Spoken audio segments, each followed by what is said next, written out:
Greetings, Mavericks and new viewers.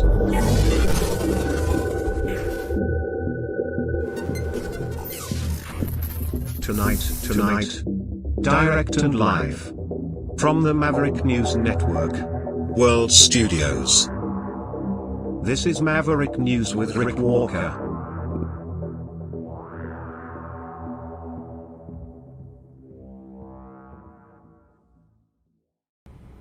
Good evening, everyone. Welcome back to the Maverick News Channel. Hello, Maverick family and new viewers from all over the world. Tonight, we are honored to be joined by a figure who has left an indelible mark on both business and policy landscapes, Frank Stronach.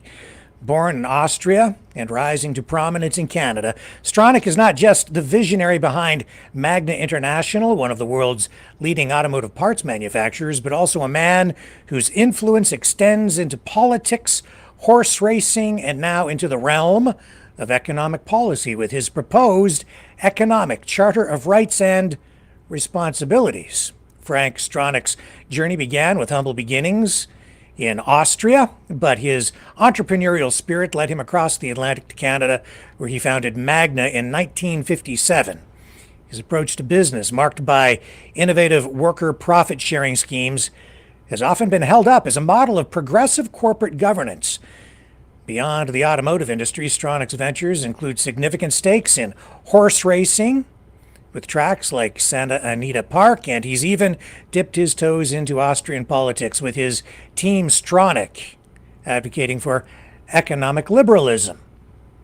However, today's discussion will pivot toward his latest, perhaps his most ambitious endeavor, the proposal for an Economic Charter of Rights and Responsibilities. This isn't just an economic policy. It's envisioned as a constitutional amendment that would anchor economic rights alongside the traditional liberties we cherish.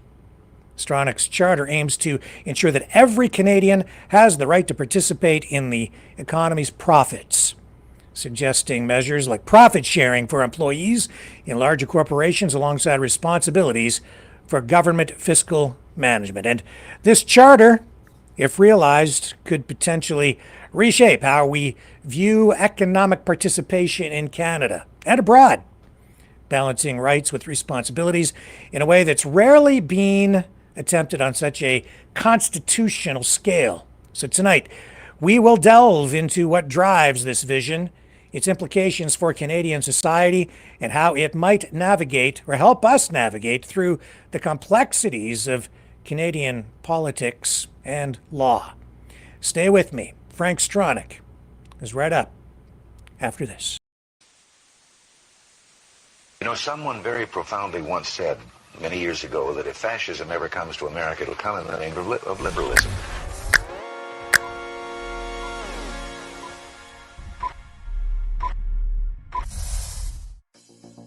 Well, I think it's time we ask ourselves if we still know the freedoms that were intended for us by the Founding Fathers. If we lose freedom here, there's no place to escape to. This is the last stand on earth. The entire world is watching.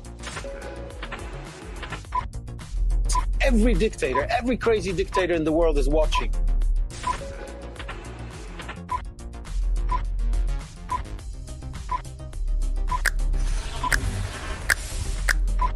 The world is watching. On TV, the entire world is watching. On social media.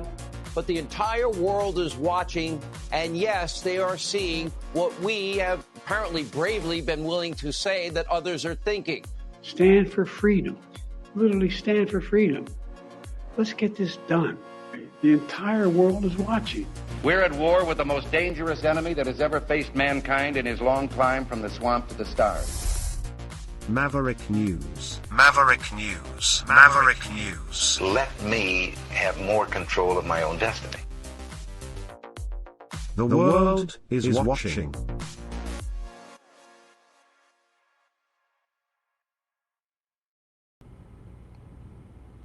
Okay, let's bring in our guest for this evening, our feature interview, Frank Stronach. Mr. Stronach, a pleasure to meet you face to face tonight. Thank you for being here. Nice to be with you.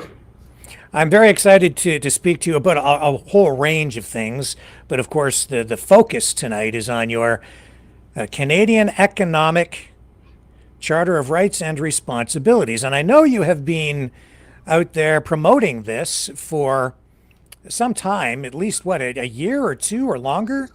No, a little less. It takes a while till you got everything in good order, that you can't blow holes through it. So it takes some time, right? Yes. So it actually just came together the last 2-3 months. Okay.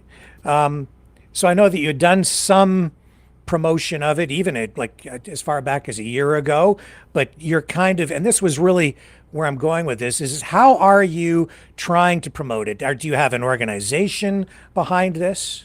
Yeah, I like to tell about it, how I like to see things and get things done. But, when we're younger, we all hustle a bit to make some monies that we can live in dignity and help the family. And when they get older, you sit back a bit. And in my case, I count my blessings. I've been blessed with a good mind and good health. And I'm constantly asking myself, what could I do, that Canada could be a more civilized society. And I heard you, to begin with, there's a lot of talk about freedom, right? Mm-hmm. And it's a shame that so many people, only a few people in Canada economically free. So that's kind of sad, What do I mean by being economically free? Or what would be the minimum standard that somebody could say, look, I'm economically free? I'm saying if you work for about 30 years in Canada, you should only own a little house or condo. And you should have maybe at least $100,000 in the bank so that you could supplement your pension fund and whatever road to happiness you choose, that you could pursue that. So it's sad that very few people can do that, right? So especially when people get older, they have practically more worries because the pension, the inflations, and all the way around, our living standards have gone way down the drain. Why do you think that has happened? I mean, I know you've referred before to the way things were 40, 50 years ago, how it was easier to do business. But, today you say you couldn't even build your company, and you're also talking about declining standards of living in Canada. Why are we experiencing all of that? Well, we have to understand that the world was always dominated by the golden rule, or the people which have the monies. Okay, except you don't see them anymore. Like centuries ago, the king had his castle up the hill. When he taxed the farmers too much, he had revolutions. But now you don't see the kings no more. They might be in Hawaii, they might be in Beverly Hills, they might be in Monaco, but they're still there. And the very rich don't want to share the profits with the workers. That's a dilemma. So when we take a look, the living standards gone, the last 40, 50 years gone really way down. 40, 50 years ago, an ordinary couple could afford to buy a house. That's practically impossible now, right? And now I'm really worried because the debt's rising like crazy in Canada. Then the bureaucracy is rising like crazy in Canada, and the imports are rising like crazy in Canada. Like, to me, it's like a freight train going down the hills with no brakes on it. So we have a problem, and the key is you read a lot in all the newspapers, you read the problems, right? But there's no solutions, right? So we have to come forward with solutions. And I think I preoccupy myself and try to find solutions for all the problems. And so I guess the number one thing that needs to be done, if I'm interpreting everything here correctly, that you're saying is we need to bring manufacturing back to Canada. No, what I'm saying is all politicians agree, all business people agree, and actually most people agree. If the economy doesn't work, nothing else will work. If the economy doesn't work, We cannot feed the hungry. We cannot look after the most fragile people, the elderly and the sick. Right. So it's the economy, the economy, the economy. That's the most important aspect we should talk about. But we do not talk what drives the economy, because it's not understood, what drives the economy.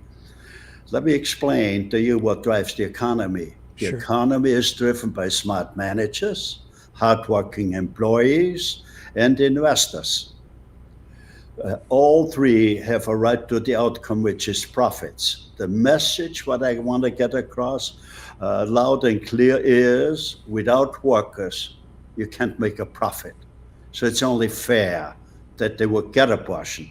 So I'm not talking about to take away from the rich. What I'm talking about is without workers, you can't make a profit. So workers have a right of a slice of the economic pie. And you really focused on that throughout the process of building your businesses.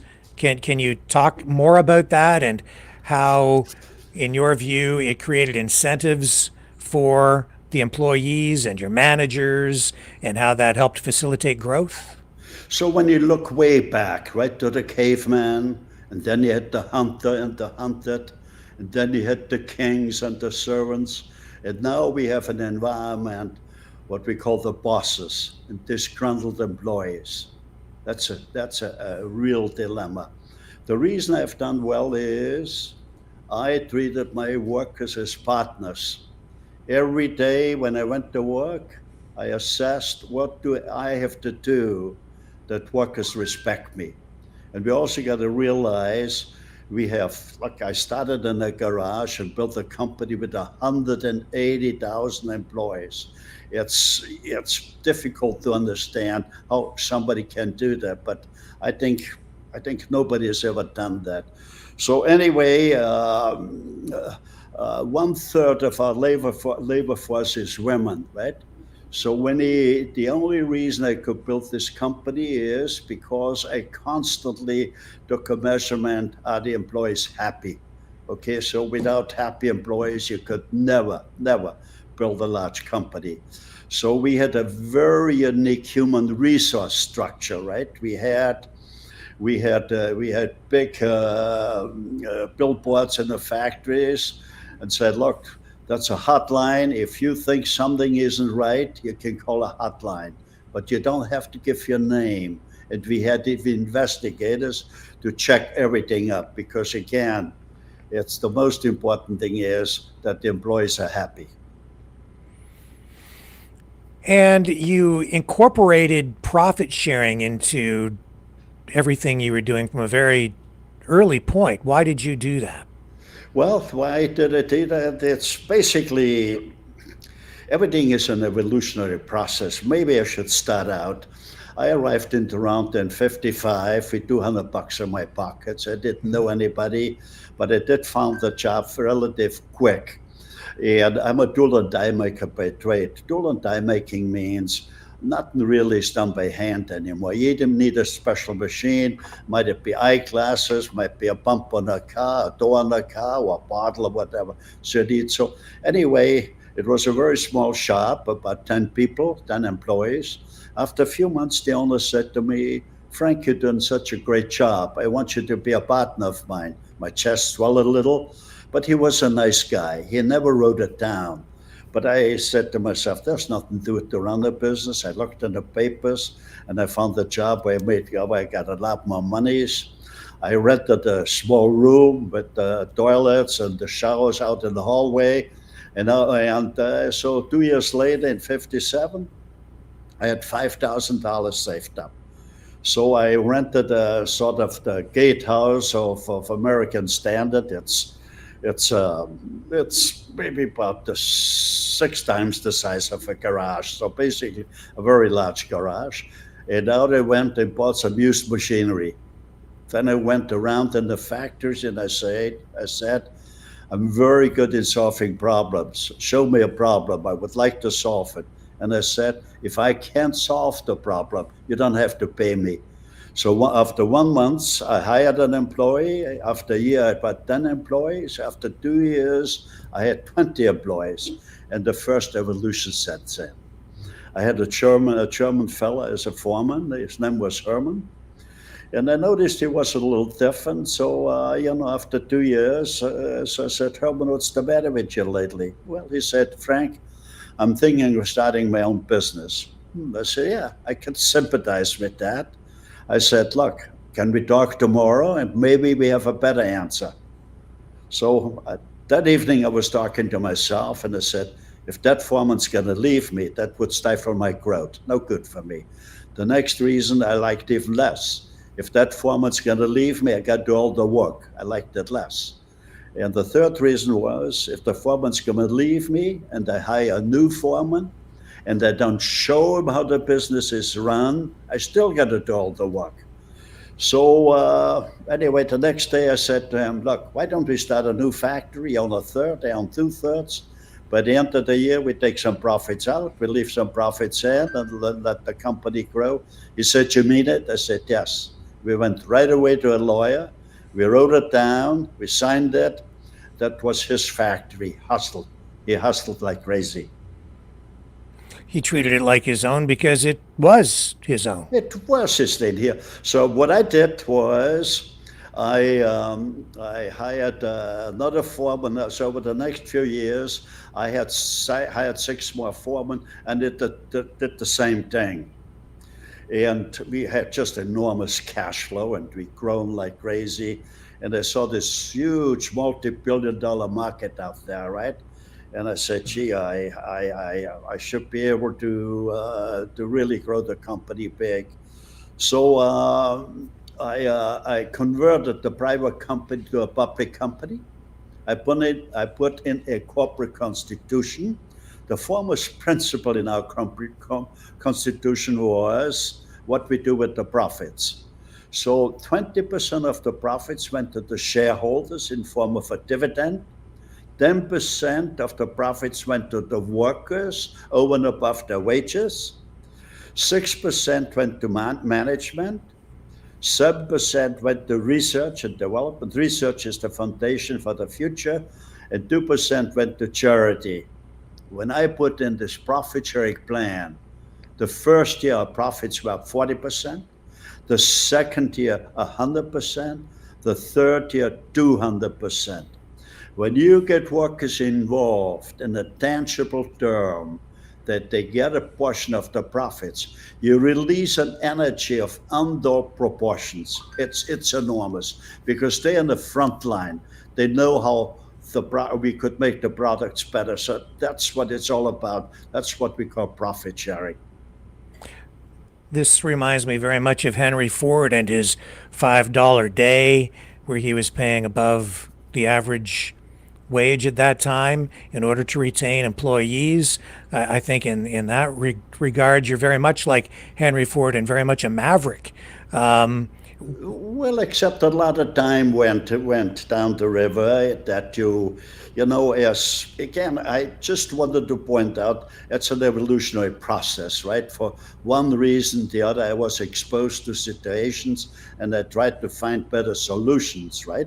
So Magna was more than, it led more to was more than a business. It really was a culture. We call it the fair enterprise system. The basic philosophy in fair enterprise is the human charter of rights alone is not sufficient. We have to fortify it with an economic charter of rights. Economic charters of rights will lead to economic democracies, and the economic democracies are the basis for democracy itself. You must be someone who has read Adam Smith. And not just The Wealth of Nations, but the Theory of Moral Sentiments as well, because, or maybe not, maybe you're just picking up on all this the same way, because he was like a laissez-faire, free market economist, the father of modern economics. But he also wrote the Theory of Moral Sentiments, which is, I mean, what you're saying to me reflects this whole idea, this concept, theory, that in economic dealings, fairness needs to be paramount. It goes much deeper, right? Like, and on you have to correct that, right? I'm not a capitalist, right? But I'm sure I'm saying we should not destroy the capitalistic system. We have to harness the capitalistic system. So basically, what I'm saying is, small business below 300 employees, they should be allowed to operate completely under the free enterprise system. You see, without free enterprise, we cannot have a free society. But the capitalistic system basically is self-destroying. What do I mean by that? Basically, let's say America could wind up down the road maybe with 5 capitalists. Do we want to have a system like that? No. Okay. So in essence, I'm saying when we be small, below 300, we don't need a lot of rules. Let it. I try to talk to small business. If you band together, you the small businesses, we could take off the red tape, because the red tape is choking small business, and we could take off the business tax. So let small business operate freely under the free enterprise system. 2 rules will apply: workplace safety, and you cannot dump poison chemicals in your backyard. But otherwise, take off the chains, take off the red tape, and let small business, bloom and grow. Okay, and again, we should. Timing has to be right. Timing. If you want to change things in society, timing is very important. I think the way the economy is now, or the way things will happen, it will be very severe. The fridges will be half empty. Mothers will ask, what do we have to do to feed our kids next week? Huh? So timing will be very, very, very grim. And then you need a constituency. But the constituency would be small business, because small business is a step up from the public. And so, and I'm not bringing forward something new. When I look back in history, when I try to assess who were the greatest statesmen or the greatest politicians, one man stood out. That's Winston Churchill. Winston Churchill, later on in his year, he said, goddamn politics, parliament doesn't work. There's only politicians in there. We need a chamber of citizens. We got to balance out the politicians with citizens, right? So in my case, or in Canada's case, what I propose is small business would be the chamber of citizens. If small business does well, the whole country would do well, because small business plays on the same level playing field. When you look in the DAX Codex, there's thousands. It's a book that about 3-4 inches thick. There's thousands and thousands of paragraphs in there. One paragraph is more convoluted than the other one. Why is that the case? Because it serves special interest groups. The income tax should be black and white. A high school student should be able to fill it out. If you make more, you pay more taxes. Lately we have been, the capital gains tax was so much, in the considerations. And to me, income is income. Doesn't matter where it comes from. If you have more income, you pay more taxes. That's the way it should be. Yeah, I'm going to bring your website up here. This is, I believe, economiccharter.ca. And this lays out the whole plan for people. So anybody that wants to find out about it, now you can get one of these pamphlets possibly, but you can go online and check it out right now. Maybe we can get you to just walk through these 7 points, because it really is a pretty simple 7-point plan that you are proposing to integrate into the Canadian Constitution. I'd be happy to walk you through, right? And I'd like to see Canada should be the first country in the world which would adopt an economic charter of rights. The human charter of rights alone is not sufficient. We need an economic charter of rights. So the 7 points, I left it to 7 points, and it has nothing to do with politics. It's purely economics, because the more rules you have, the more difficult it would be to find consensus.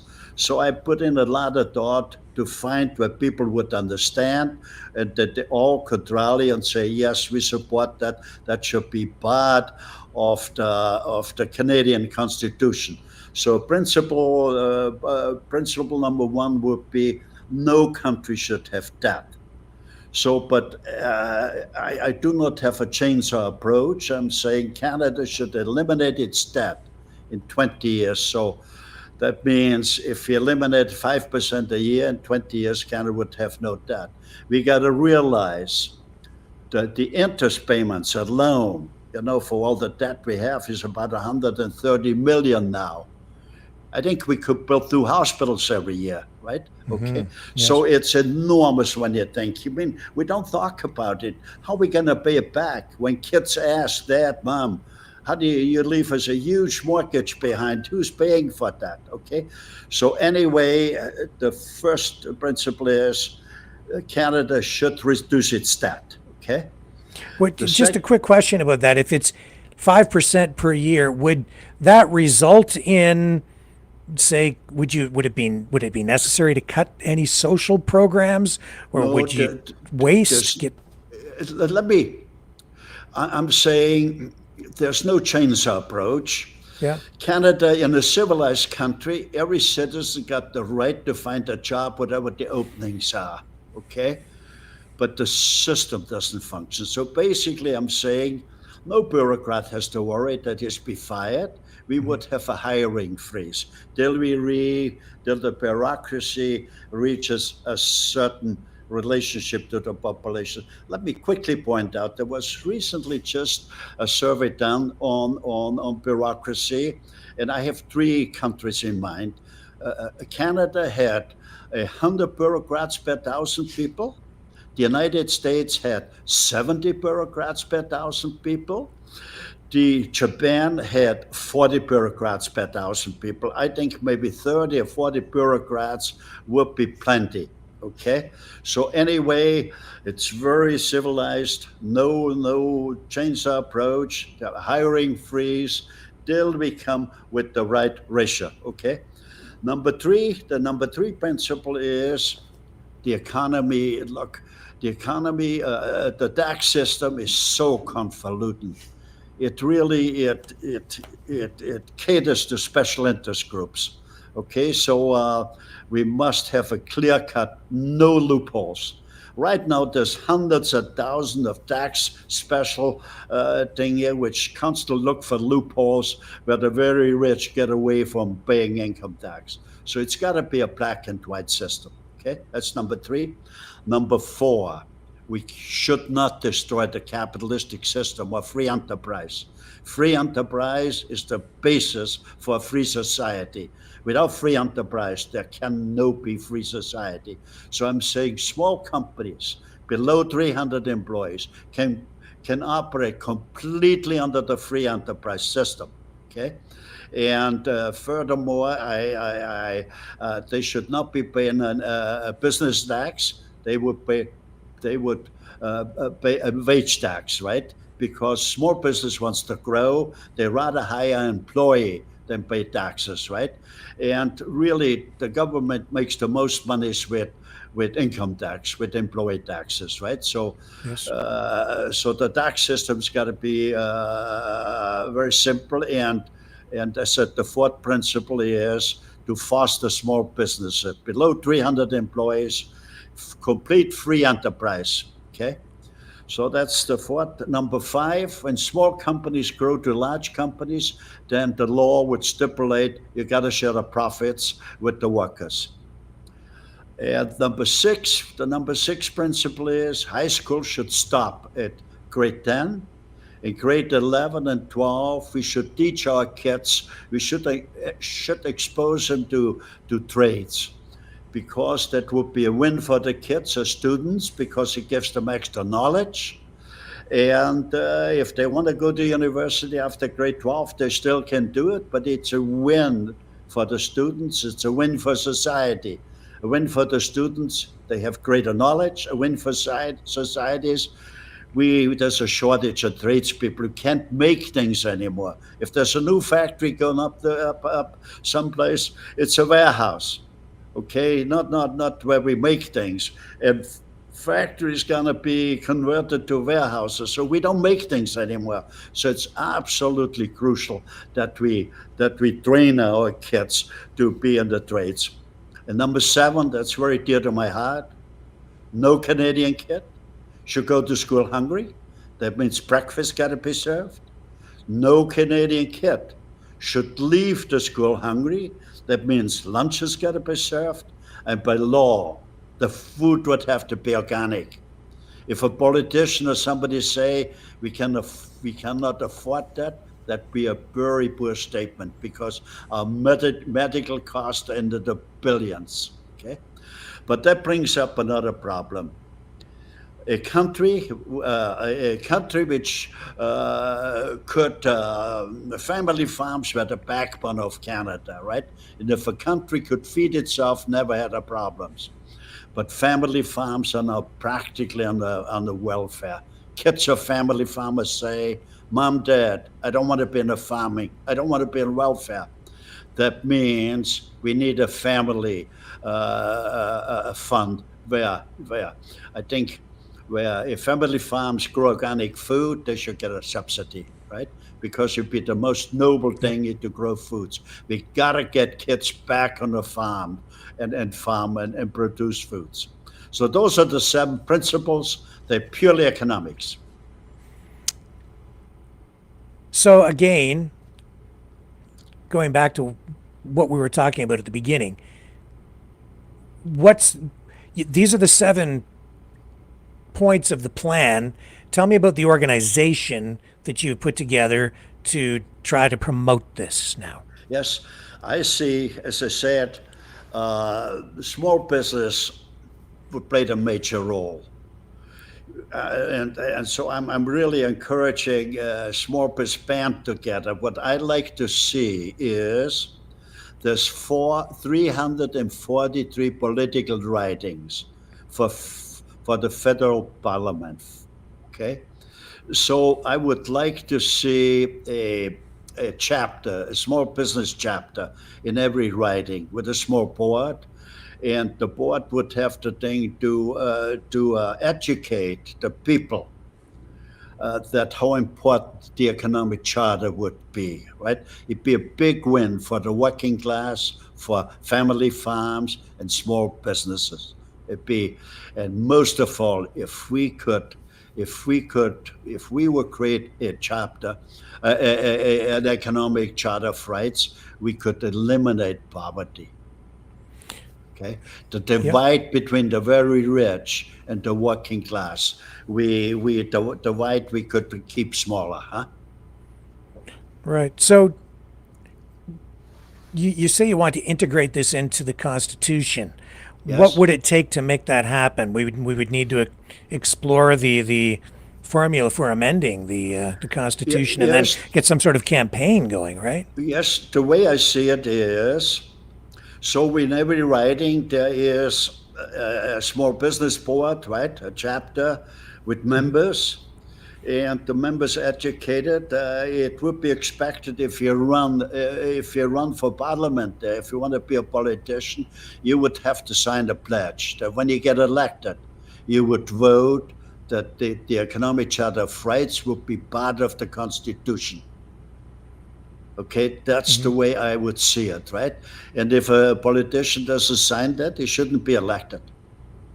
I see. And so have you pitched this to politicians, community leaders, people? What kind of feedback are you getting so far? The politicians are worried, right? Because politics basically now is, and keep in mind, I'm not talking down of them. Many of them are pretty good guys. They want to change the system, but the politicians are trapped in the systems. They can't move. Okay, when younger politicians get elected and they want to set the world on fire and want to correct everything, the older politicians say, you can't say that. We won't be elected. So basically, just name calling. There's nothing new is on the market because any party which brings forward a new program will be defeated. So we need a chamber of citizens. Small business would be the chamber of citizens. Just like Churchill said, look, we need a chamber of citizens in parliament to balance out the politicians. How would you put these chamber of citizens together, or would that be a democratic process? Or no, yeah, it's a democratic. First of all, you only be involved because of your own free will and a reasonable understanding that an economic charter of rights will be very beneficial for the working class, for small business and family farms, right? So because we could eliminate, so in every riding, I could see a small business chapter which educates the people in the riding and say, look, if the politician doesn't sign a pledge form, he shouldn't be elected. And he shouldn't be elected, okay, because that is the most important thing. So, look, we not talk about the economy. We don't talk about the economy because, as I said early on, the world has always been dominated by the golden rule, the people which have the monies. So I don't want to be dominated by anyone. If I feel that strong, I should not be able to dominate somebody either. So the very question is, how can we dismantle the chains of dominations? Not via violent revolution, destructive revolutions, via revolution of the mind. Those would be economic charters. Okay, and a very peaceful and the funny thing is, I've proven it, if you share profits with the workers, you make more profits. That's the funny thing about it. Yes. We don't talk about the economy, right? I've proven when employees get a portion of the profits, your profits go up like crazy, okay? So that's a dilemma. So our educational system doesn't work because we don't talk. We don't teach people how to be free. And it's a shame that such a small percentage is free. So how many Canadians, and I said the minimum standard would be, if you as a Canadian work for 30 years, you should own your own little house or a condo. And you should have at least $100,000 in the bank that you could subsidize your pension. And follow a road, whatever he has. Every person has got a bit of a dream or what they would like to do. Let them achieve that dream when they get a little older, right? So, as I listen to you, as much as you want to change the system, it sounds like you still love the country, you still have faith in the system, you just want to adjust things, integrate this into the system to inject more fairness and incentive to motivate people and boost productivity and is that fair? That's fair. Yes, and I said earlier on, when we were young, we all hustled to make some money so that we can live in dignity. Like I said earlier on, I created 180,000 jobs. I had 440 factories in 34 different countries. I could live in dignity in any one of those countries. I chose Canada. It's a great, great, great country, okay? And it'd be a shame if we lose it by default. What do we lose? What do we leave behind to our kids, okay? Huge amount of debt, huge amount of bureaucracy, and we don't make things. Everything is imported. So really, I waited till I had a certain age, because I knew when I get into more details, because as you might have known, I wrote a column for the Financial Post for a number of years. When I started to get into more detail, for instance, that our tax system should be black and white, no more loopholes. That means we don't need a few 100,000 tax specialists, highly paid thing here, right? Yeah. So a lot of people would not be happy if I bring things forward, and I knew I will wind up with some poisonous errors, okay? Okay, my thing has always been to serve society, to serve Canada, right? Like I said, I could live in dignity in anyone, right? It's a great country. And I've been blessed, I have a conscience and I follow my conscience. And I hope, that I have the door opened, that Canada eventually will have an economic charter of rights. I would hope that I'm still alive when the economic charter would be part of the Constitution, right? But should I be dying earlier, then I die happily for the simple reason I followed my conscience and I did the right thing. Are you Because are you afraid that we may lose the country? Well, I hope so. I want to get the thing. It's a powerful message. Like when you really, it's an easy formula. The economy is driven by three forces: smart managers, hardworking employees, and investors. All three have a right to the outcome, which is profits. Without workers, you can't make a profit. It's only fair to get a portion. It's so, you know, the very sad thing about the whole thing is, and the capitalists should wake up, huh? Because the United States was dominating the world for the last 150 years, but it's not anymore. Okay, for the same reasons. About 40 years ago, Wall Street was pushing business. You got to make more profits. Unions were pushing for higher wages. So what did business do? They took all the technology and went to China. Okay, now picture now. Do we want to live on the Chinese philosophy and Russian philosophies? Okay. I spent a lot of time with Putin, for instance, right? I spent a lot of time very well with all the leaders in the world. Okay. So do we want to live on those? When you take a look at their system, yes, about 10% of the population is military, and another 10% of the population are the super bureaucrats. The 20% tell the 80% what they have to do. In that system, you can't dismantle. It's too much military, too much thing here, right? So we got to be very careful that we don't, even though, when we take a look at America, I think the saying is, I've read a report where 1 or 2% hold 50% of the wealth in America. That means 2% can tell 98% of the public what's good for them. But we have more freedom. Not total freedom, but we have more freedom.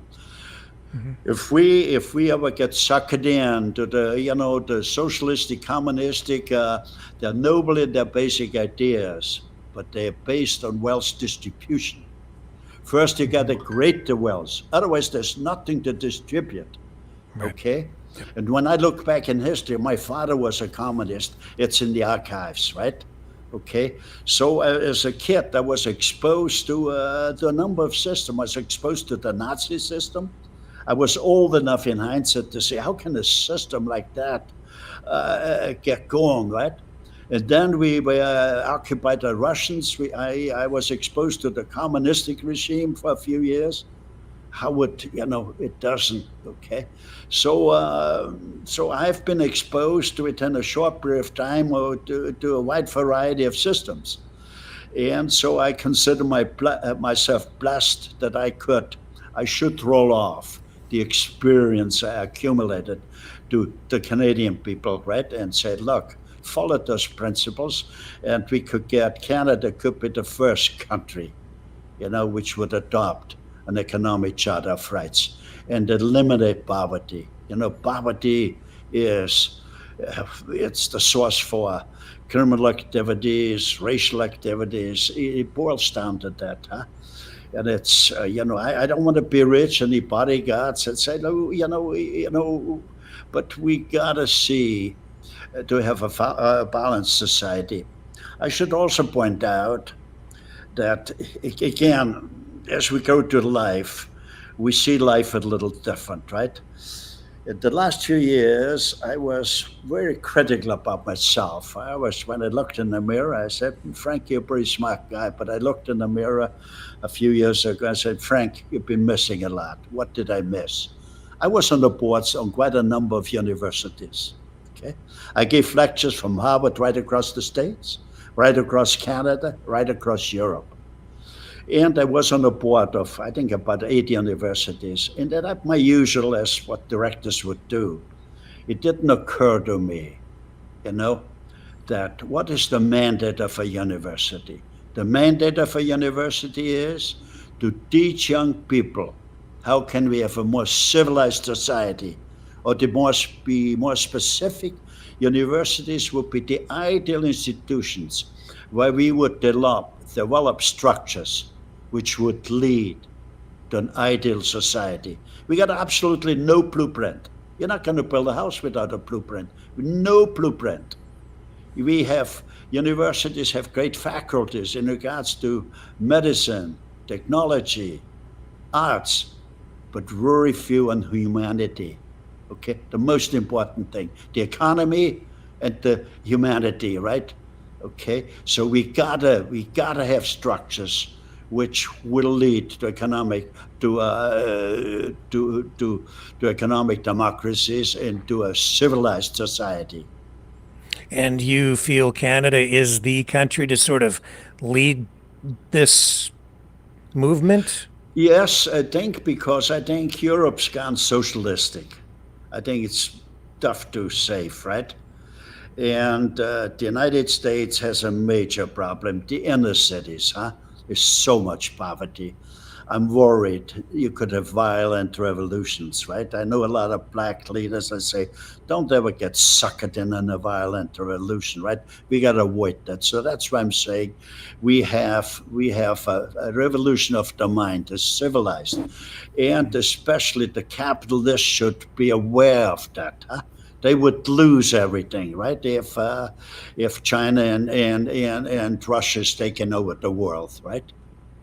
Yeah, which brings me to something I wanted to talk to you a little bit about is we just saw this BRICS summit take place where we're seeing the BRICS nations align together to form this sort of axis of resistance, if you will. You know, you've got the main countries, Brazil, Russia, India, China, South Africa, and then, but a total of 36 countries, all these associate countries were at the summit. What do you make of all that? Are the Western economic powers in distress because of this? Yeah, there's no question, because we can't make things anymore. Okay?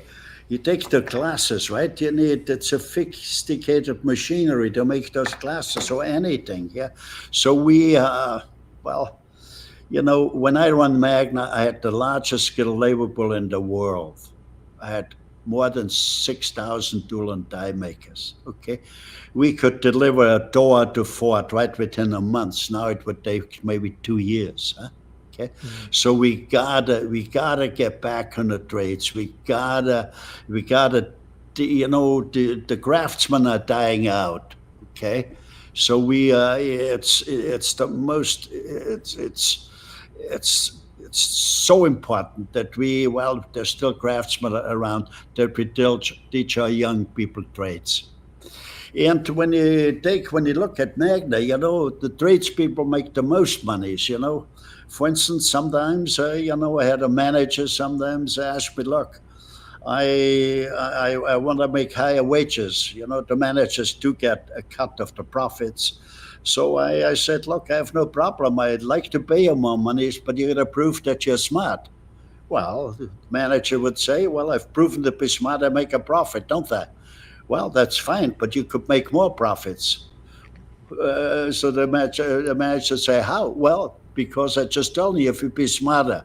So basically I said, look, if you replace yourself, if you groom the manager, the assistant manager in your company, if you groom him to be the manager, You could step out. I give it the money, you build a new company, but you get a cut of the old factory, get a cut of the new factory. If we had guys which replaced themselves maybe 10 times, they maybe got 10 million a year, right? More than a lawyer, more than any accountant. So the trade thing does hold a lot. It's a lot easier to get your own business, etc., etc. So trade, to understand, to make things is absolutely necessary. It's necessary. We avoided major world wars because the United States had such sophisticated weapon. Mm-hmm. But we might not be able to do that in the future, right? Okay, and basically boils down who's ruling the world. That's an interesting point, and maybe you can elaborate on with some thoughts on that. Because the United States had such sophisticated weapons, we avoided wars. Can you explain what you mean by that? Well, we avoided war because civilized, democratic, a freedom-loving country. Nobody has fought a war to be destructive, kill people, etc., right? So in order to avoid war, right, you need sophisticated weapon to protect the democracy and freedom. Yeah. Okay. Freedom has very little meaning in Russia and China. Okay, because you got the military and the super bureaucrats, and they ride herd on the 80%. Yes, yes, our people have no economic freedom, but there is still more room for freedom. There's no room in China that you can upset the model, because the military is so entrenched, the super bureaucrats, right? It'd be very difficult. So we gotta be very, very alert. We gotta get back that we can make things to avoid a war. So growth is a key component of all of this, and with the artificial intelligence revolution that we are now upon, the digital revolution, is this an opportune time to implement your economic Charter of Rights? The economic Charter of Rights stresses how important the economy is, how important trade is, and you cannot have debt. Every housewife knows she cannot spend more than what the husband brings in on the paycheck. Otherwise, they wind up in a poorhouse. Every farmer knows he cannot buy more than what he gets for his crops. Otherwise, he loses the farm. The politicians don't know. They borrow and borrow. How are we going to pay it back? I mean, it's incredible. There's no plan. There's no system. And so it's, let's say a couple has a house, let's say valued at $500,000, but they got a mortgage on $1 million on it. And if they leave it to the kids will walk away because they say the house is only, but the kids can't walk away from the debt. They gotta pay it back. So we have no plan, no thing here. How can things like that happen? We don't talk what drives the economy. Yes. How can things like that happen? It's absolutely because the politicians, very few ever paid the wages, And you learn when you have to pay wages. You got to learn where does the money come from, When I talked with my workers, I always said, and we had no unions, right? I invited the unions in, right? I know Buzz Hargrove, which I have great respect for, a great guy. Mm-hmm. I called him once and say, Buzz, I think it's very important that we're going to sit down and talk about things. He said, what about it? I said, well, we should talk about what we're going to do to keep jobs and create new ones. So we had lunch, and I said, Buzz. And I should explain, Buzz Hargrove was the president of the Canadian Auto Workers Union. Yes, yeah, and a great guy, right? I mean, I great respect for Buzz, right? But anyway, I said, look, we got to sit down. What are we going to do to maintain jobs and create new ones? I said, Buzz, it shouldn't be that difficult to put on one page what's important for business and on the other page, what's important for the workers. Okay, and we call that a structure of social economic justice. So you would what was the record like for your company when it came to labor relations? Did you have fewer strikes and Well, labor disruptions than other automotive businesses? We had no strikes. We the workers at one time. I said to Buzz Hargrove, I said, look, I'm not anti-union. I come from a very strong labor background, and I said, look, I have no problem that we invite the union in and do factories and we give it a try, okay, which we did, right? But the workers were very upset at me. Frank, what you doing to us? We worked in unionized jobs. We don't know what you doing to us. So I said, look, I come from a strong labor background. We should give it a try, but it didn't work too well, okay? Okay, unions are capitalistic organizations within the capitalistic system. And my mission is an economic charter of rights will eliminate poverty, will lift workers on a higher standard. Okay, so but we must do it in a different way, you know. When I spoke with employees, when they asked me about unions, why, etc., I said, look, let's make one thing clear: no governments can guarantee your jobs, no unions can guarantee your jobs, not even I can guarantee jobs. The best guarantee is when we work together, management and labor, to make quality products at a competitive price.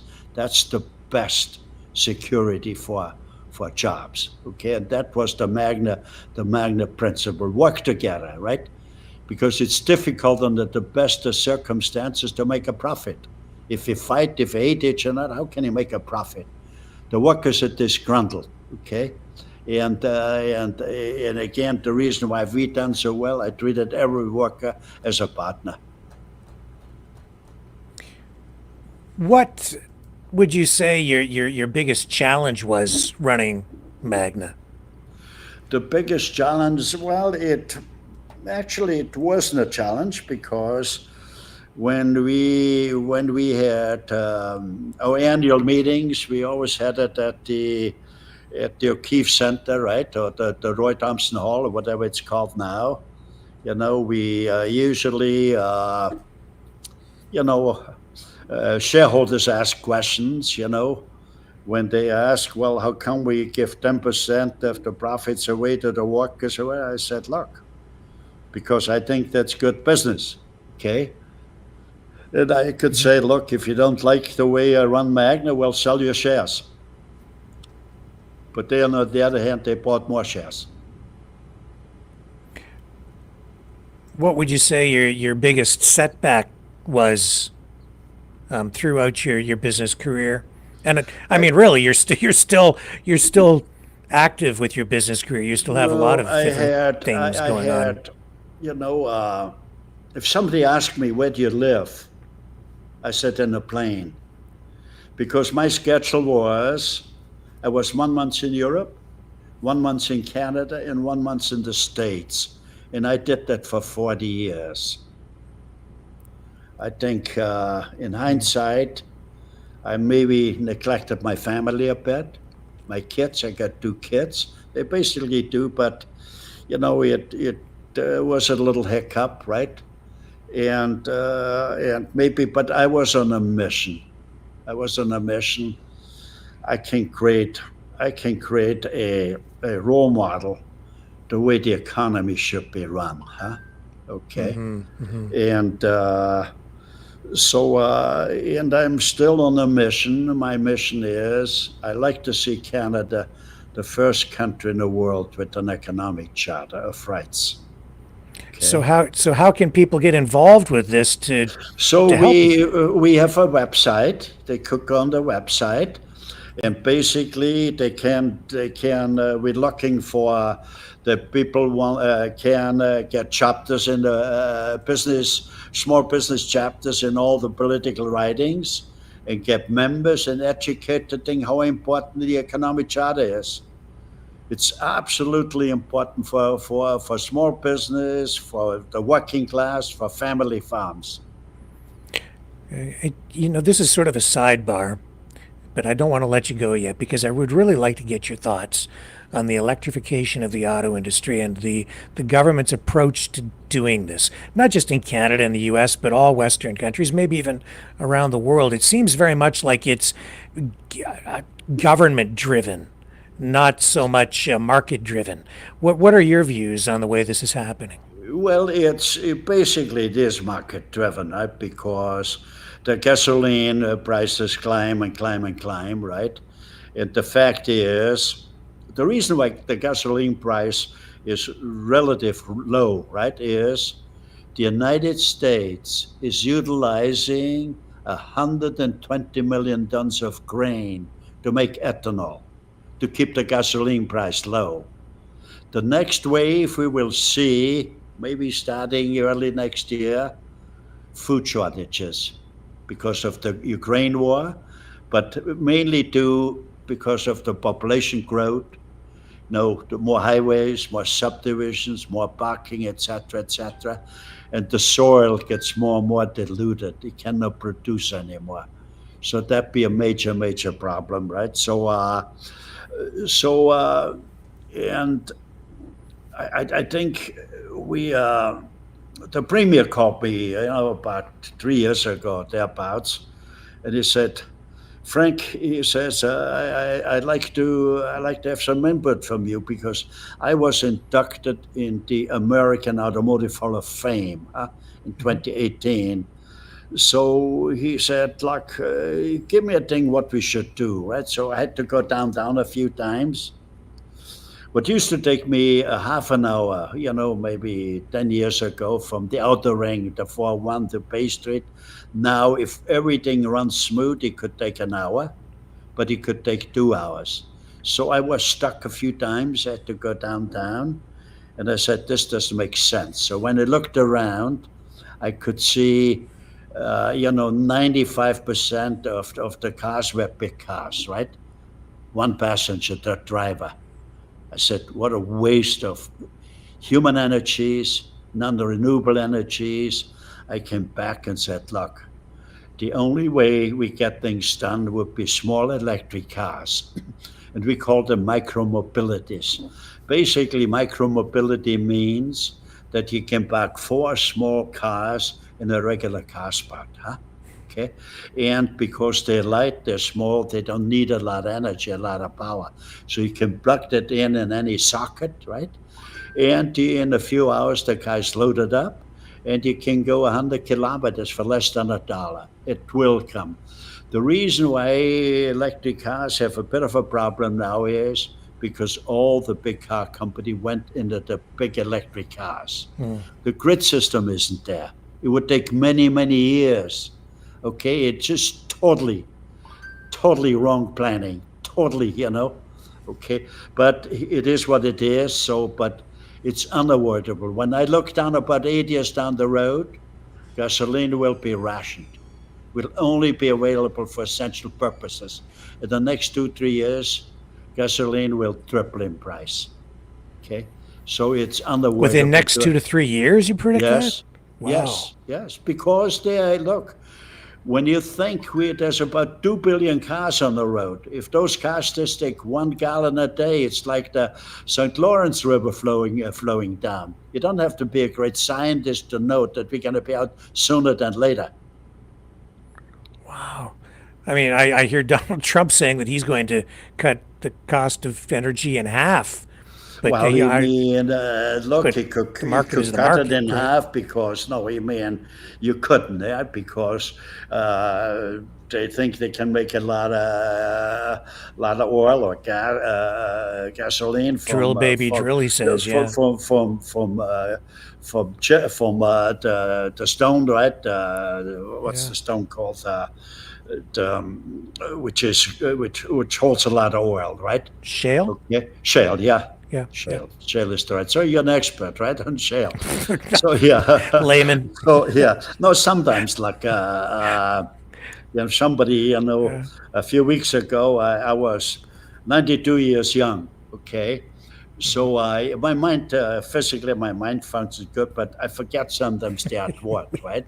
Me Okay, too. that is, so I can quickly say, look, I could Yeah. the rock, right, the shale, right? Okay, so it thing here, because I'm very particular the way I choose Well, my we have words. to help each other out as we. Yes, okay. So, but anyway, I put everything in the reverse gear, and next year I'm a year younger again. Well, I was feeling pretty optimistic until you said that the price of gasoline's going to triple. Now I'm really Yeah, depressed. they will But triple. Yeah, because look, 120 million tons of grain to make ethanol. yeah, They cannot do it if there's food shortages, huh? There'll be an outcry of public relations, huh? Okay. yeah. Well, there's an ethanol plant right here in my hometown, and Yeah, but you can't. Yeah, look. Canada uses a huge amount of grains to make ethanol. yes, But again, you can't do it if there be food shortages. yeah. Oh man, so I don't know. Are you optimistic about the future? I'm optimistic. I believe in a higher being. Okay. I'm not overly religious, but I do believe in a higher being for the simple reason. A snake was a snake a million years ago. A worm was a worm a million years ago. I'm not looking down on a snake or on a worm, right? They all fulfill a role in the universe. I'm just saying Homo sapiens were the only people with the mind and the reason and the soul, I think. Okay, and so we came a long way. Okay, we came a long way, and our society came a long way, but we still have a long way to go, right? We Homo sapiens got, when you listen to the American, his name now, the scientist, Cindy, Stephen say it louder. Hawkins. Yeah, Stephen Hawking's. Stephen Hawkins, right? Stephen Hawkins says, if we are not gonna change drastically, maximum 100 years. But I do believe that that the world will find itself, that the capitalistic system will be, it needs harnessing. I'm saying when company get more than 300 employees, management isn't that close with the employees anymore, right? And so I think we start to realize that we're running out of time, but we can't do it. Huh? So I'm optimistic, and again, I'm not. I'm saying politics can't do it. They're trapped in the system. It needs small business. Small business could save the country. If small business does well, the whole country will do well. So we must do everything we can to unite small business, to eliminate the red tape, and so small business can operate like we did maybe 40, 50, 60 years ago. And I could never build a Magna anymore, never. Because sometimes, the rules, the regulation, I'm waiting for 3 years on a permit to build a farmer's market. Huh? It is. So when you take a look, 50 years ago, when the first computers came on the market, the slogan was, if you get one of those computers, you could eliminate a total office floor. When you look around now, you got 20 times more office buildings. What do they do in there? They don't make products in there. Did you ask yourself the question, what's done in those high rises? It's all regulations. I would say there's about 1 million regulators in Canada and maybe 18 million working people. And 1 million takes out so much, there's nothing left for the 18 million. Okay, so we gotta change it in a very civil way, huh? And I'm not knocking the very, like, in a civilized society, every citizen got the right to find a job, whatever the openings are. Our system is wrong. And we could change the system in a civilized way. Yeah. That's very important. But No you're not violence. really, yeah, you're not talking about some radical No. change. You're talking No. about just integrating these ideas. Integrating those ideas to motivate employees for greater productivity. So more is, I'm never preached to take away from the rich, but I'm just saying the employees are part of baking the economic pie, and they're entitled to a slice. Okay, Yeah. we got to do that. Because right now, employees know, look, the playing field's not level. It's slanted towards the very rich. And, and the gap between the very rich and the working class gets bigger and bigger. So it cannot be that way. So let free enterprise, the smaller, let the entrepreneurs make 50 million or 100 million. Let them hustle. They should be an example for the young people what they can do. But they all want to be a lawyer. They all want to be a financial. None of them wants to reach in a little bit of dirt. Okay, Right. we gotta need the tradespeople. We gotta get that thing. And young people should understand they would make more money than being a lawyer, being a special accountant. Seems to me your approach is not really based in socialism. It's really it's really about free markets. Free It's about enterprise. free enterprise and Free, incentives. free enterprise, and it's without free enterprise, you can never have a free society.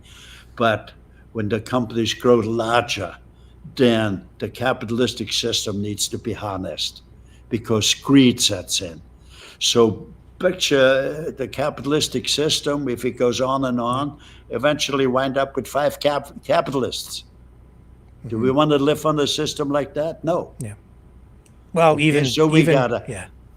We gotta have a civilized. What does it take to have a more civilized country? What does it take to eliminate poverty? So mankind's got the brain to achieve that, huh? Yes. And many times it's depending on how I've always said, life is a question of fate and circumstances, being at the right places at the right time with the right ingredients. And I want to roll off those ingredients, what I accumulated, to the Canadian public, and I want to serve Canada, right? And to see, and I think it's absolute necessary that Canada will adopt an economic charter of right. Who could be against it? Everybody knows without workers, you can't make a profit. Okay? So we got, and I want to tell the very rich, if we don't make capitalists out of the worker, the capitalistic system will be taken over by China and Russia. They lose everything. Yeah. Have you given much thought to where we're at with technology and Well, AI? technology has made great advances there. When you look back, the stone chisels and all this, so an enormous thing here. But you still need common sense. AI, I don't think you can grow tomatoes with AI. Okay, you need more. Yeah, it's They're a tool. Yeah. But imagine we get all the sophisticated and the living standard goes back. How come? How come? It's a big with all the great computers, with all the living standard gets. It's awful to with the living standards come back. Yes. So we have too many regulators. When you have two kids, parents, their worries are, do our kids get hurt? But you can't lock them up in a rubberized room. You gotta let them out and let them play. You like to warn them and don't go swimming in shark-infested waters or alligators are, okay, and be careful, etc., right? Okay, and the same with business. We cannot micromanage it. Okay, and Yes. we have more people creating so many rules that you cannot make anything. And we have less and less people which would like to make things, but are prevented by the rule makers that the rules are created that you can't make it. With technology like artificial intelligence, though, just like the assembly line in its day displaced some workers, would this charter and the profit sharing concept still hold up if we're faced with a future where a large portion of workers find themselves displaced or out of jobs and out of companies where they maybe can't then participate in profit sharing? Or would this just facilitate new ventures and new economic opportunities? What's Well, your view? there's always new way of doing things, right?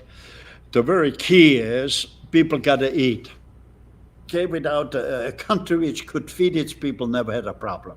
Yeah. So the family farms were always the back. Small business and family farms are the backbone of Canada, right? Okay, so we look. Great demand will be for food, right? Because I decided about 14 years ago to go out of the big car business for a number of reasons. Because I consider myself so blessed that I say, gee, I could be of greater value to society. And I decided to go into the agriculture business, right? Hmm. Because basically, I think I always was a farmer. So I decided to go back because I noticed practically all the kids had allergies. I noticed the kids had, diabetics increase enormously, autism, okay? The more I got into the agriculture, the more I could see this huge chemical jungle. 95% of the food eaten in America, North America, America and Canada, 90% of the food eaten comes from industrial farms. Hmm. On industrial farms, you see no more eagles fly. Why? There's no more rabbits. There's no more pheasants. We spray so much fungicide and pesticides, we kill everything. Okay, there's an enormous jungle. The elderly generation in Canada, they're grossly negligent. They know our kids eat poison. That kind of food, that's why they're practically all sick. Huh? And we're not doing anything about it. Okay? That's why the point 7 is the most crucial thing. No kid should go to school hungry. Means breakfast got to be served. No kid should go to school, leave school hungry. That means lunch has got to be served. And by law, the food would have to be organic. Okay? So it's very crucial. So there's nothing to do with politics. It's pure economics. Yeah. So I think if you get a lot of feedback, maybe we do, and some other time we do one more. And what I kind of brought forward, there might be a lot of questions coming up. Sure. And you could maybe write down a whole bunch of questions. And I'd be very happy to do another broadcast with you where you say, Frank, I had there's 50 questions came in. Can you answer those? That'd be a great exercise. That'd be great. Well, that would be fantastic, and maybe we can arrange a call-in show or something where people can call in to ask you questions. So my time has gone into that, and Yes. My commitment to Canada is such a great country, and so I do everything I can to so the country will be a very civilized country. Excellent. Well, Mr. Stronach, it has been an absolute pleasure and a privilege to speak with you tonight about your Canadian Economic Charter of Rights and Responsibilities. And again, it's economiccharter.ca. I'll put that up on the screen for people here so that they can visit that website if they would like to find out more information about it. And I absolutely want to have you back for. I think be great. You got good questions, and the very key is you gotta use Grab because there's a lot of people out there. We gotta clarify. How does it work? But I think if we do again, and where you maybe accumulate and have a lot of questions written up, so I can demonstrate a lot of thought went into it, and that we could bring about change in a civilized way. I'd welcome that and Okay, look great. very much forward to it. Mr. Frank Stronach, thank you, sir, very much. Okay, and I look forward to see you again. Okay, thank you. My Enjoyed privilege. being with you. Thank you. Take care. Okay, folks, stay with me. I will be right back on the other side of that. He's a fighter. He's a survivor. President Trump, defiant, strong. He is determined to make America great again. Pay tribute to the 45th President of the United States with this collectible t-shirt from the Maverick News Memorable Moments collection. Even a would-be assassin's bullet could not stop him. Instead, he emerged with his fist in the air ready to fight. For freedom. Get your Trump Fighting for Freedom t-shirt with any donation of $30 or more to Maverick News. There are 2 iconic artistic designs to choose from. But there is only one way to get these. Donate at freedomreporters.com. Support free speech. Free media. Support Maverick News. Call 1-866-248-1490 or order online at supergeeks.tv.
Maverick News. The world is watching.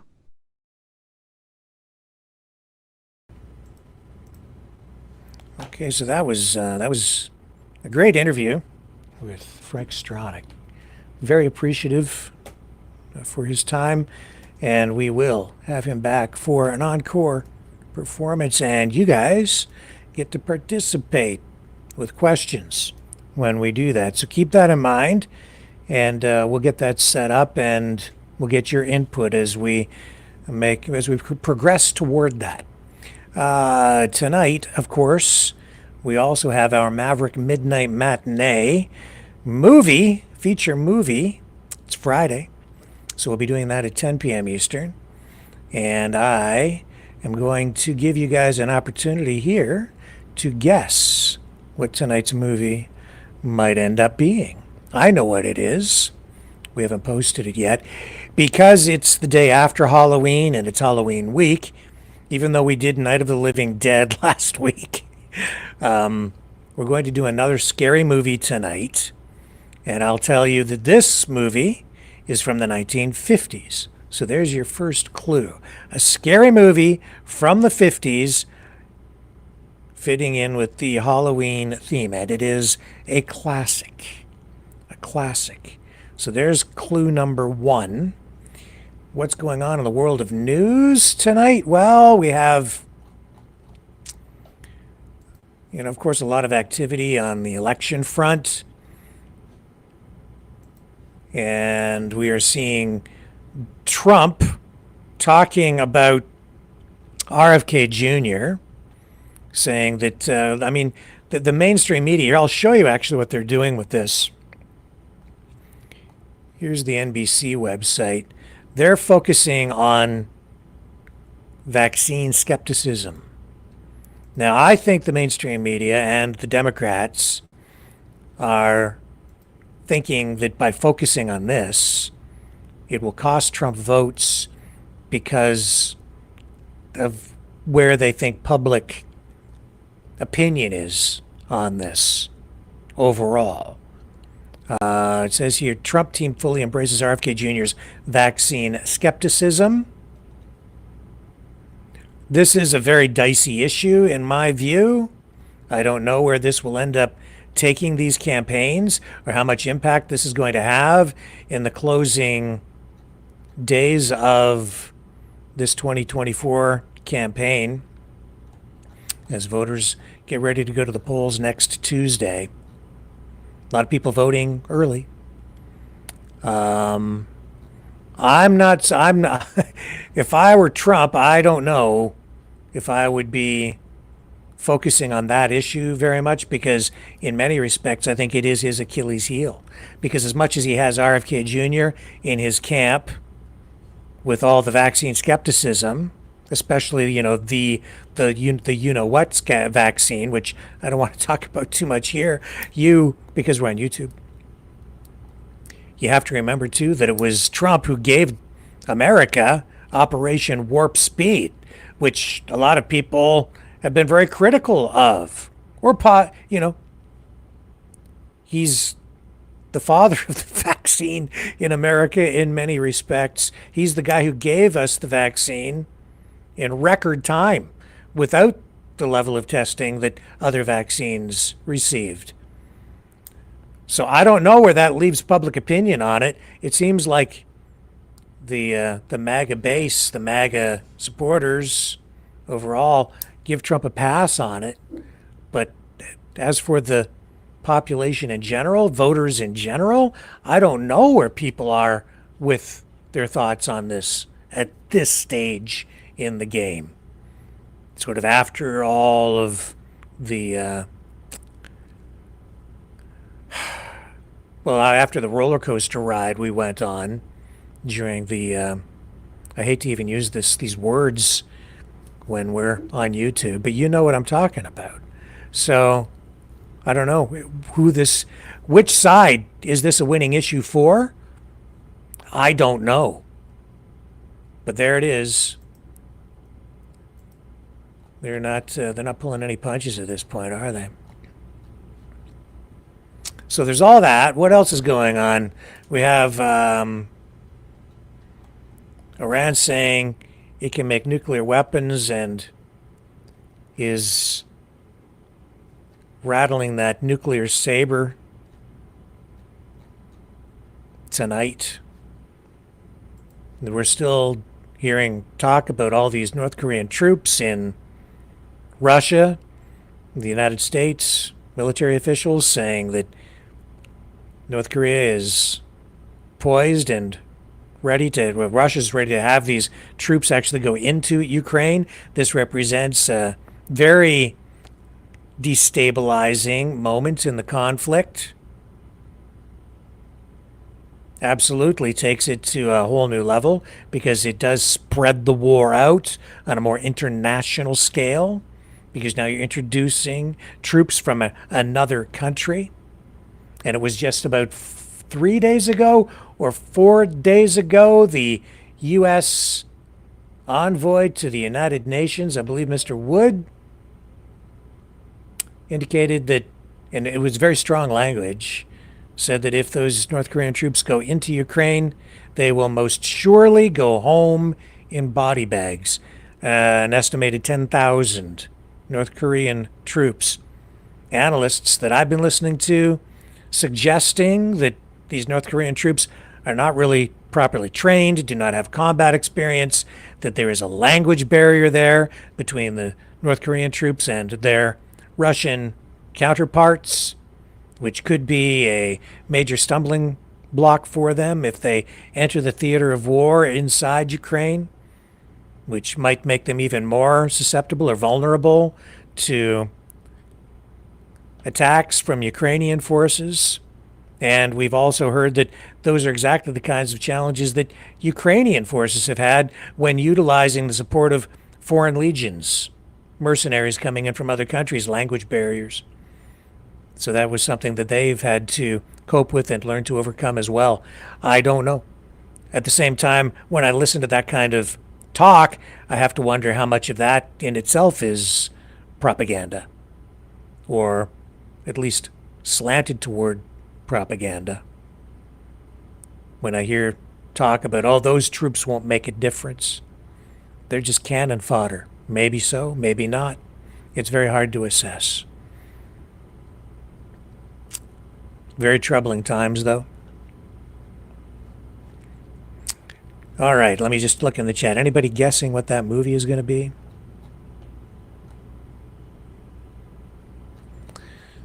Any guesses? That was a pretty vague clue that I gave. Okay, I'm over on Rumble right now. Nobody.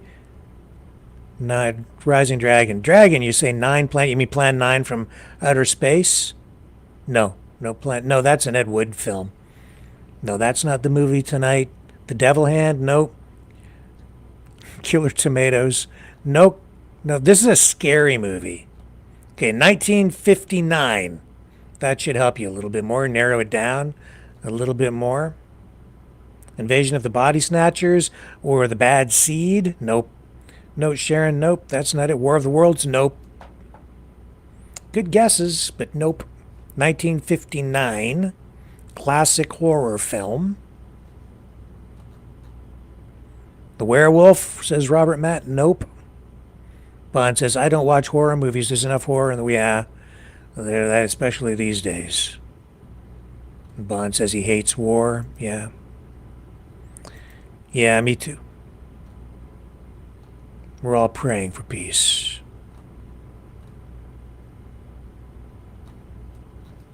Any other? Casket Too Far? Is that actually a movie? I'm not familiar with that. A Casket Too Far? I don't even know what that movie is. Reagan is a great new movie, says Jerry. I haven't seen it. That's with Dennis Quaid, right? I want to see it just because I think Dennis Quaid, from the trailer that I saw, the promos, he plays, it looks like he plays a great Ronald Reagan. Yeah, I don't know. There's just something. This could be, from what I saw, could be Dennis Quaid's greatest role to date. Yeah.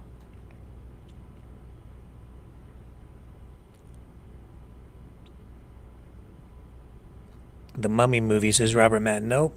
All good guesses. Psycho? Nope. That's Alfred Hitchcock. The Mummy? Nope. Says Sharon. What other clue can I give you? It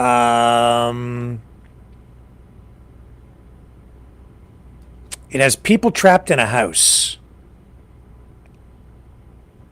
And now I'm getting very specific, so I'm not going to leave that one hanging out there too long. The Fly. No, I wanted to run The Fly, but I can't run The Fly because it's copyrighted. That's one of my favorite movies of all time. The Fly. Help me! Help me! That's great. Misery? No, that's not from the 1950s. Is there a 1950s version of that? James Caan was in Misery, if I remember correctly. That was a riveting film. A riveting film. The Blob, no. The Hound of the Baskervilles, no. Good guesses, though. Oh. Just me, Deb. Got it. The House on Haunted Hill. I think you're the first one. Yeah, The House on Haunted Hill. Yes, sir. Yep. There it is. That is tonight's movie. In fact, here, let me see if I can bring that up. The House on Haunted Hill. So it stars Vincent Price, who was also in The Fly, by the way. Great actor. And this is a classic. It is It is a fantastic movie. Great acting, great script. So good that they did remake it. So we're going to run the original, though, because there's nothing like an original. And I have the trailer. Shall we watch the trailer together? The trailer for The House on Haunted Hill. Here it is. This is what's in store for you all tonight at 10 p.m. Eastern.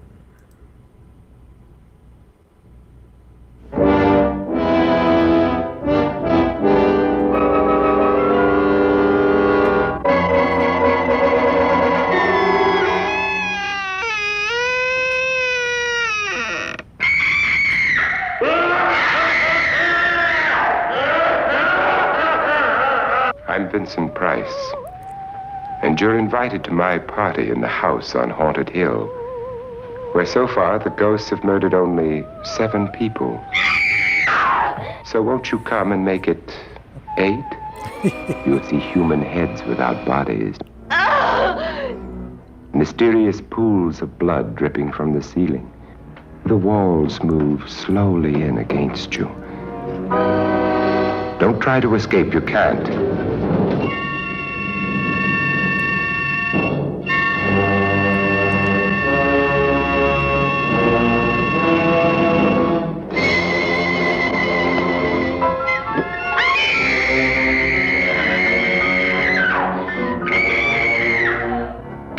You ready, dear? No. Are you ready, dear? Yes, damn you.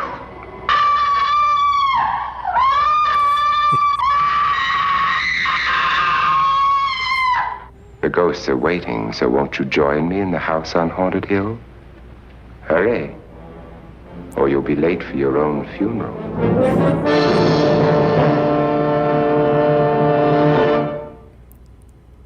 It's the shiver and shake and the quiver and quake horror movie of the evening here on Maverick Midnight Matinee at 10 p.m. Eastern. And just me, Deb. You send me an email, I will send you a t-shirt. Yes, I will. Tell me what size you need, and I will assess the inventory, and I'll send you a t-shirt. I don't know which one. It'll either be an Exile of the Knights of Malta shirt, or a Trump Fighting for Freedom or Fight shirt, or a Maverick News shirt. I'm not sure which. But you tell me what size, because I know we're out of smalls on the Trump shirts. I think we're out of smalls, maybe. But yeah, I'll send you a shirt. And if you'd like to support the program, support what we do here on the channel, you can do that by donating at freedomreporters.com. There it is there, up on the screen. Yeah, freedomreporters.com or maverickdonations.com as well. You can donate there. Any donation of $10 or more, and I will send you the Free Dog 10-song collection, Songs About Freedom, by Maverick and the News Brothers. I've been running some of those cuts here on the program, as you know. And $30 or more will get you a t-shirt, a Maverick News, or an Exile of the Knights of Malta, or a Trump Fight or Fighting for Freedom t-shirt. Just tell me what size. You can have it in any color you want, as long as it's black, just like Henry Ford's Model T. And $60 or more, I'll send you a hoodie. I'll send you a Maverick News hoodie. Yes, I will. Be happy to do that. And just send me a message. 45 or more, and you can have a Maverick News polo shirt with an embroidered logo. Or, I'm not sure if we have any more of these. I think we have some of these shirts too, with the embroidered logos as well. So, yeah, we've got those things in stock as well. So I think we need, $50 for one of these shirts with the collar. And what I really need to do is find some time and put them all up on a website so that you can see what they are, and then even order them direct off there, I guess, which would probably be easier for people and even just go for reference. But freedomreporters.com is where you can do that. And thank you so much to all of the people who have donated and supported the program, support what we do here. And extremely appreciate it, especially right now. Kind of the end of the month came and went, and we're right into a new month now, and the bills are coming due again. So we have to pay those bills. And we really need your support. So here I am begging. Because we're demonetized on YouTube, Facebook banned. You know the whole thing. That's the way it goes. But you guys are awesome. And we're going to keep on fighting for freedom. We're going to keep on fighting for truth. And we're going to keep on doing our best to get everybody closer to the truth every night right here on the Maverick News Channel together. And with that, I will sign off, get the Maverick Midnight Matinee broadcast set up, and I will be back live so that we can explore the house on Haunted Hill together, where the place seems to be filled with the dead, or maybe even the undead, or the soon-to-be dead, at 10 p.m. Eastern. Love you guys.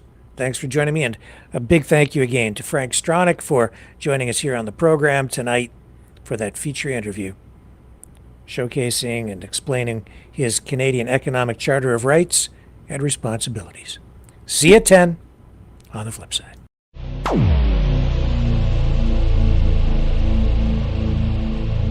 This has been a Maverick Multimedia production.